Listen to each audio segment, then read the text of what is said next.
Welcome back to Doing Bart Things. This is Bart, and today got a couple of items for you.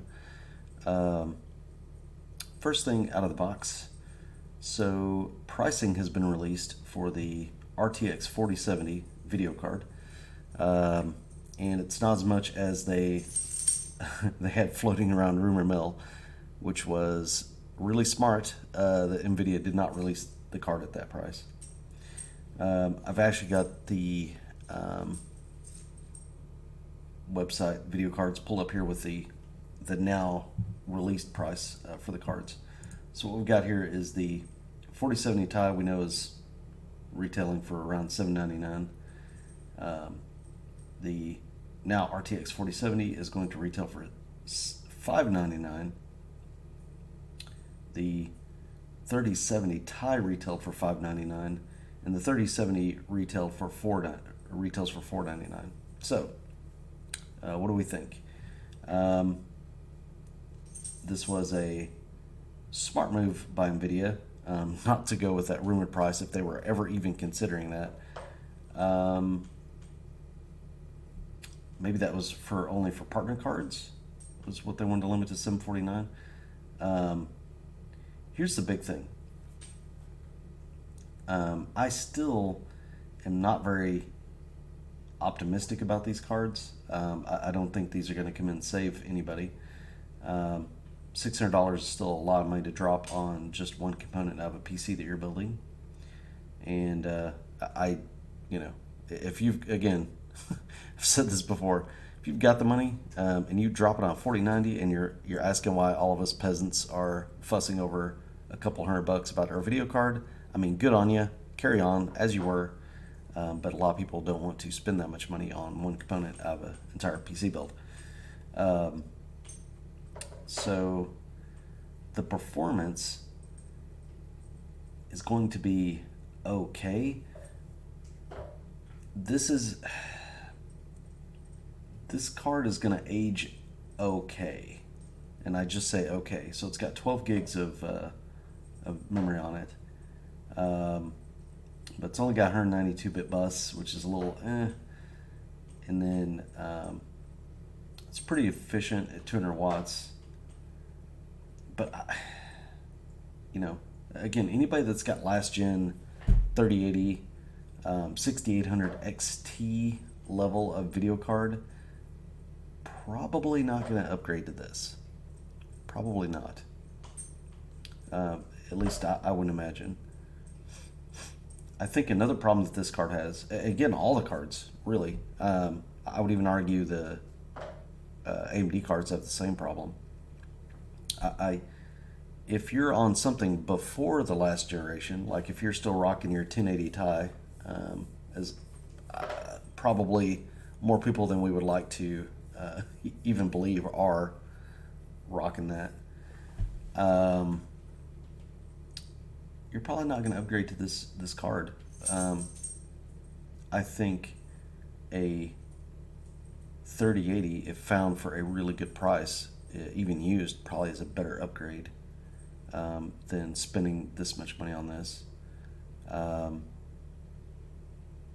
Just from an economic standpoint, like this card is going to be as fast as a 3080, I would say. But it's not going to, I don't think it's going to blow it out of the water. Obviously we got to see what benchmarks look like. Maybe in a specific game scenario or something that you play, maybe it'll be great, but I don't think it's going to be that fast. The 4070 Ti didn't impress me for $800 especially. Geez, for $800, I mean, I'll spend 4070 money, go get a 6950 XT, and be happy. Like, probably run within 10% of this thing, and save the money. And have more memory, which will probably mean that card is going to last longer. AMD is working on FSR3, so I think the reason why Nvidia didn't put DLSS 3 on older cards is because they want to market that on the 4000 series.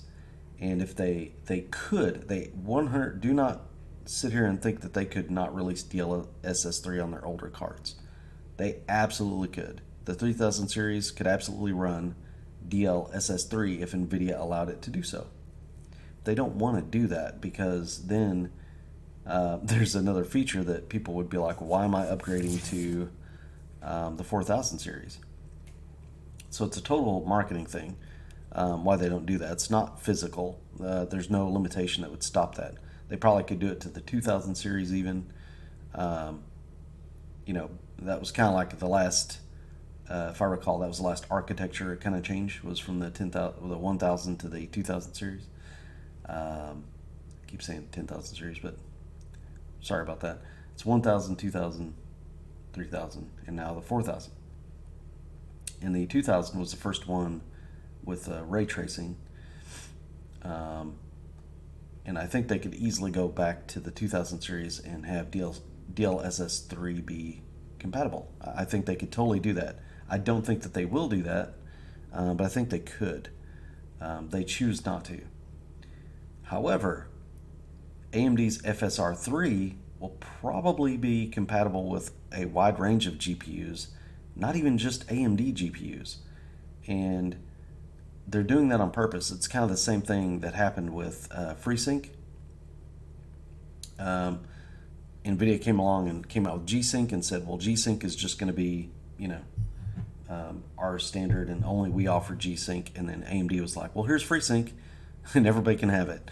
And FreeSync now is pretty ubiquitous throughout the monitors and stuff. And I think this is going to be exactly the same way with FSR3. If anybody wants to know what FSR3 is, it's like an upscaling technology. So it will kind of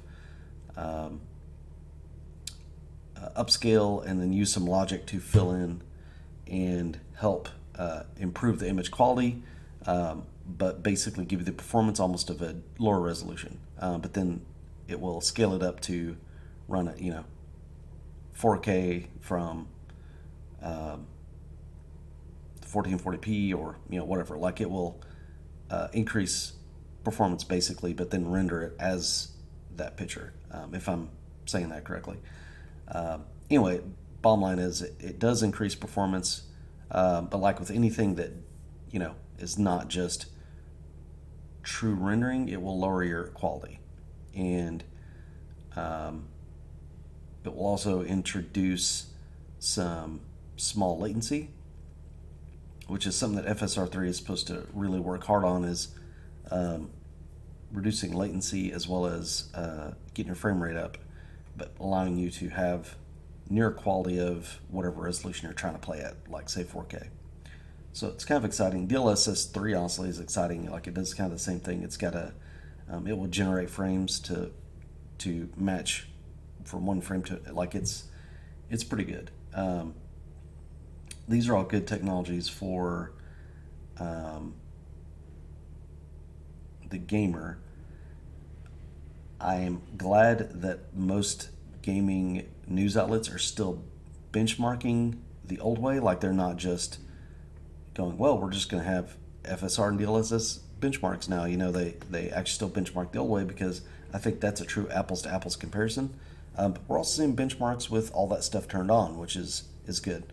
I feel sorry for reviewers. It's made their job a little bit harder trying to get apples to apples comparison between all the GPUs. But anyway, the key about this is these technologies, the fact that FSR3 is being released to all video cards, is I think that's going to be a boon for your older cards. I think when that releases, everyone who bought a 6950, for example, or a 3080, instead of one of these new 4000 series cards, is going to get massive, I suspect, large benefit from that. And they're going to be able to keep marching right along with the card that they bought like a year or 2 years ago even now, and can ignore these ridiculous prices that Nvidia is trying to charge for video cards. AMD as well. Like I said, I don't get the $1,000 gamer card. I just don't. And I think this will, ultimately, it's going to lower prices. And I say that because the companies will have to innovate and come up with something that is compelling beyond that to sell their products. Because when you increase the price of these cards so much and cause gaming systems to become more and more expensive, people like me just go, well, I'm just not upgrading. I'm just going to sit on what I've got because it's going to take me twice as long to save up enough money to buy a new system than it did previously. So, you're always going to have the early adopters that rush in and buy stuff, and they're doing everything they can to take high advantage of that. But, the general populace, which is the folks that buy the majority of products, are just not going to deal with it. We're in the middle of, the economy's not exactly great, and stuff's going on as well. So, I think all of that factored into the price of the 4070 is why they didn't go for that near $700 price tag, which again I think was smart not to do. So, coming back to this, how compelling of a card is this? I don't think it's very compelling. I just don't. It's better. It's definitely better. And I think at 12 gigabytes of RAM, video RAM on these cards, it can stay relevant for longer than some of these other cards. 8 gigs and 6 gigs is just getting a little scary now from the standpoint of you're actually going to incur performance hits for not having as much memory. 192-bit bus obviously is going to impact performance some. The power consumption is perfectly acceptable. I think that's totally in line. I don't know, man. For that money, I would definitely consider looking at alternatives from AMD, and I would consider also take into account the used market. Still, even at $599, it's not horrible, I guess, in relative speaking to the current market.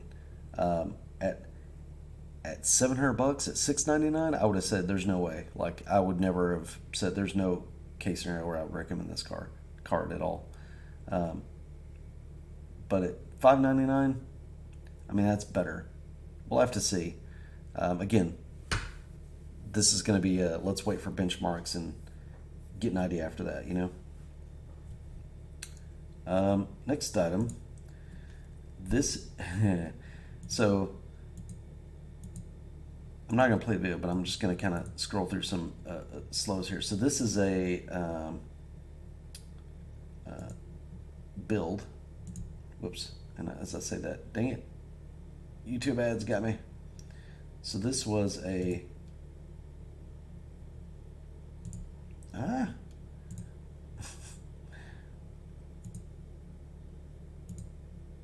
this is a build by Mr. Matley. Really cool build. Like, he took a GT 502 ASUS video card and not video card, I apologize, case, stuffed all like ASUS and AMD components in there. It's a pretty good system. It's like a 7900 XTX, I think, with a 7950X or XRD something. But anyway, he actually got this case to get mounted horizontally, like desktop side, and that's pretty cool. I don't know if I haven't checked to see if that's actually a feature on this case, like if you can just, without doing anything crazy, put the feet on the bottom. This may have been a custom mod that he did in order to put the feet down there, which I think it is, just remembering when I built one system in this case. So I think he modded that for these feet to go on the back panel and then lay it flat. Pretty cool, honestly. And then he built a Mimic from Dungeons & Dragons around it. And of course you have the lighting. Really cool case mod. I really love to see stuff like this. This is something I really enjoy seeing. Maybe in the future I'll get a chance to build and do some modding of my own. We'll see. I haven't done that sort of thing in many years, but this is a good one. He builds super clean systems. His videos are almost therapeutic, kind of to watch. He puts a little bit of music behind it, and it's really good when he puts the machine together. And he has all the right lights to do the camera work and all that, so it's pretty neat. I would check it out. This is a Dare to Play video from Mr. Matt Lee on YouTube.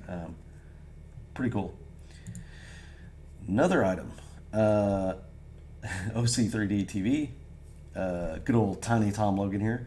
So he has the Cable Mod 1900 degree 12 volt pin adapter, 12 pin adapters for the Nvidia video cards, 4000 series that have that adapter on them.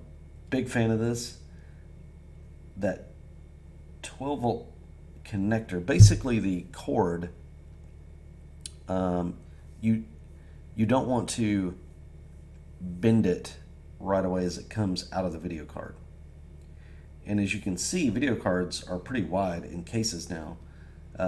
We kind of do all sorts of things with the old school 8-pin and 6-pin connectors. We don't care at all. Just bend them all over the place. Like in my system, I'm bending them the moment they come out of the video card, and it's not as big a deal. But for these connectors, they are kind of a, I don't want to say pain in the butt or super derogatory, but they are much less robust in a sense. When you connect them, you need to have everything straight. If you do not properly connect this connector, it could fry. And that's obviously smoke coming out of your case is not what you want in a computer.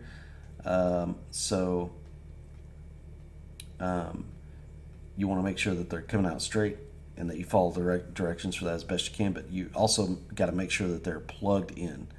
A lot of times these connectors aren't fully seated when there actually is a problem, and that's what causes the issue. So, having said all that, CableMod makes these adapters where it's like a 90 degree, and that makes it really easy to keep these cables straight for a little bit as they come right out of the card. And because you just need the cables to stay straight for, like, I think they said 30 millimeters outside the connector. Like, this is the connector here, this goes in there, and then it stays straight because it's just running right down alongside the video card. And that's good. Like, that's kind of what you want. And not only that, but they look really clean. They've got another connector that will actually come out and do sort of a 180 degrees, so it'll bend it, comes and it goes behind the video card. So when the video card is mounted upright, the cord is behind the video card, you can't even see it, like it's totally out of the way. Very cool. I would love to try one of these, but I don't know if I'm going to be buying an Nvidia video card anytime soon, or really any video card for a while. So, but anyway, if this interests anybody for their next build, this is out here. Maybe it doesn't. I don't know if anybody that actually watches this video cares anything at all about this sort of thing, but I think it's pretty cool. So, if you want to know more about it, Tiny Tom Logan, in this Cable Mod 180 degree video on YouTube, like, he explains how he uses them and how he unplugs them and everything to maximize safety with the cable. And I could see a number of builds that these would be quite neat in super tidying up that cable without putting any undue stress or anything on it. So if anybody's interested in that, I would recommend watching this video about it real quick. I think it's only about a 8-minute video, so yeah, it says 8 minutes 44 seconds right there. That's about it. That's all I got for you. If you would be so kind as to like and subscribe, that would be amazing. If not, cool. Leave a comment if you want, or not. Either way, please have a great day. It's Friday the 31st, and I hope that everyone is doing well and is in good spirits. Thank you.